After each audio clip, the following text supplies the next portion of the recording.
Hello বন্ধুরা, যারা ত্রিপুরা হাইকোর্টের গ্রুপ ডি পোস্টে 13 জনের যে নিয়োগের বিজ্ঞপ্তি বাড়িছিল, সেখানে যারা যারা ফর্ম ফিল আপ করছিল, তোমাদের এক্সাম ডেট কিন্তু রিলিজ হয়ে গেছে।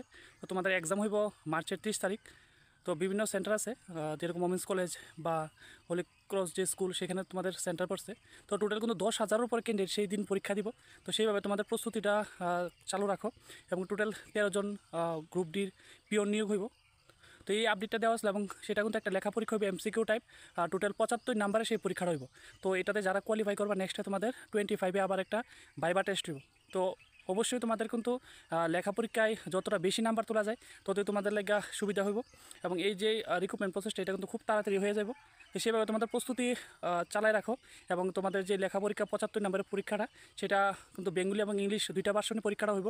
এবং এখানে সিলেবাস কিন্তু থাকবো তোমাদের কারেন্ট অ্যাফেয়ার্স বা ত্রিপুরার সম্পর্ক থাকবো, তাছাড়া জুডিশিয়াল যে সিস্টেম সেই বিষয়ে থাকবো, ইংলিশের থেকে গ্রামারও আইব।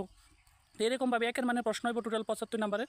সেভাবে তোমাদের প্রস্তুতি ভালো রাখো। কারণ কি, আগে যে ড্রাইভারের যে পরীক্ষাটা হয়েছিল, সেখানে তো প্রশ্ন খুবই সহজ হয়েছিল, সেই জায়গায় কিন্তু কাট অফ মার্ক অনেকটা হাই যাব। তো এই কারণে যে গ্রুপ ডির পিওনের যে ইন্টারভিউ, অর্থাৎ যে লেখা পরীক্ষাটা, সেখানেও কিন্তু প্রশ্নপত্রের মান যে অনেকটা ইজি হইব।